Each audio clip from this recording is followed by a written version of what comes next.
साथियों नमस्कार। वन विभाग के अंतर्गत काम करने वाले दैनिक वेतनभोगी कर्मचारियों से संबंधित इस वक्त की बहुत ही महत्वपूर्ण जानकारी प्राप्त हो रही है। आपको बताना चाहूँगा कि अपनी विभिन्न मांगों को लेकर दैनिक वेतनभोगी कर्मचारी विगत 10 दिन से अनिश्चितकालीन हड़ताल पर बैठे हुए हैं। प्रमुख मांगें हैं जिसमें 9 सूत्रीय मांगों को लेकर छत्तीसगढ़ दैनिक वेतनभोगी वन कर्मचारी संघ के द्वारा अनिश्चितकालीन हड़ताल की जा रही है, जिसमें नियमितीकरण, स्थायीकरण, सीधी भर्ती पर रोक लगाने और कार्यभारित आकस्मिकता सेवा नियम 2023 लागू किए जाने के साथ साथ 9 सूत्रीय मांगों को लेकर दिनांक 11/8/2024 से वन विभाग के अंतर्गत काम करने वाले जो दैनिक वेतनभोगी कर्मचारी हैं उनके द्वारा अनिश्चितकालीन हड़ताल की जा रही है। विगत 10 दिनों से ये हड़ताल लगातार जारी है, लेकिन किसी भी प्रकार का कोई भी पहल अभी तक शासन प्रशासन की ओर से नहीं किया गया है, बल्कि समस्त वन मंडलों से कार्य से पृथक किए जाने के संबंध में पत्र जारी किए जा रहे हैं, जिसके कारण से कई कर्मचारी सदमे में हैं। और ऐसे ही एक कर्मचारी जो कि संगठन के सक्रिय सदस्य थे, जिनका नाम श्री संजू सिंह है, उनका 19/8/2024 को हृदयघात हो जाने के कारण उनका निधन हो गया है। वहीं पर दैनिक वेतनभोगी कर्मचारियों में शोक की लहर है। ऐसे में दैनिक वेतनभोगी कर्मचारियों का जो रक्षाबंधन का त्यौहार है वह भी फीका पड़ चुका है। बात करें वन मंत्री जी की, तो वन मंत्री जी कार्यभारित आकस्मिकता निधि सेवा नियम लागू करने के लिए सहमत थे, लेकिन आज दिनांक तक उक्त मांगों को पूरा नहीं किया गया है। इससे ये साबित होता है कि सरकार दैनिक वेतनभोगी कर्मचारियों की मांगों पर किसी भी प्रकार से सहमत नहीं दिख रही है। सरकार आज भी छत्तीसगढ़ दैनिक वेतनभोगी वन कर्मचारी संघ के मांगों पर निर्णय लेने में सक्षम नहीं दिखाई दे रही है।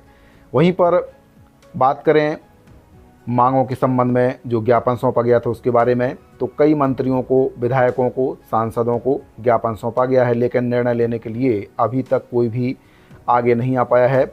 जबकि वन मंत्री जी हैं, चाहे तो निर्णय ले सकते हैं, लेकिन उनका इस विषय पर निर्णय न लेना कहीं ना कहीं समझ से परे है।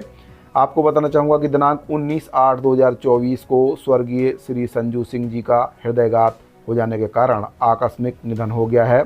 अब उनके जो आश्रित पीड़ित परिवार हैं उनके सदस्यों को एकमुश्त 1 लाख रुपए अनुदान की जो राशि है वह नियम के तहत मिलना चाहिए। वहीं पर समस्त वन मंडल के जो अधिकारी हैं उनके द्वारा हड़ताली कर्मचारियों को कार्य से पृथक करने के संबंध में लगातार पत्र प्रेषित किया जा रहा है, जिसके कारण से पिथौरा परिक्षेत्र के दैनिक वेतनभोगी कर्मचारी कुमारी रुक्मणी डड़सेना सदमे में है और उनका स्वास्थ्य भी खराब हो गया है।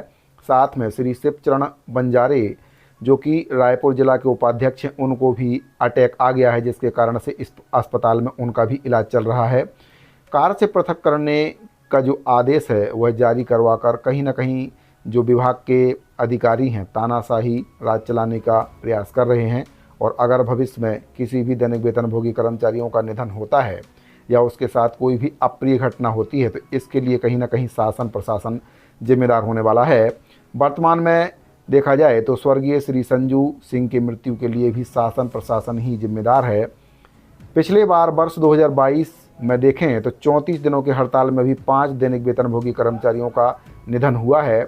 ऐसे में सरकारों को गंभीरतापूर्वक विचार करके तत्काल इस पर निर्णय लेना चाहिए। वन मंत्री सुलझे हुए व्यक्ति हैं, लेकिन समस्याओं का समाधान अभी तक ना हो पाना, मांगों को पूरा ना करना समझ से परे दिख रहा है। लेकिन अब यह देखना होगा कि वन मंत्री किस तरीके से हड़ताली जो कर्मचारी हैं, दैनिक वेतनभोगी हैं, उनको संतुष्ट कर पाते हैं।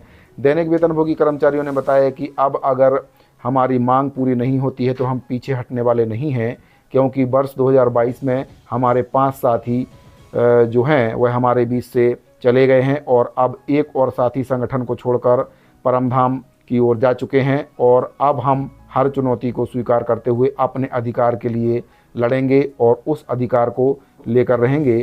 तूता मैदान से घर वापसी अब तभी होगी जब तक कर्मचारियों की मांग पूरी नहीं हो जाती है।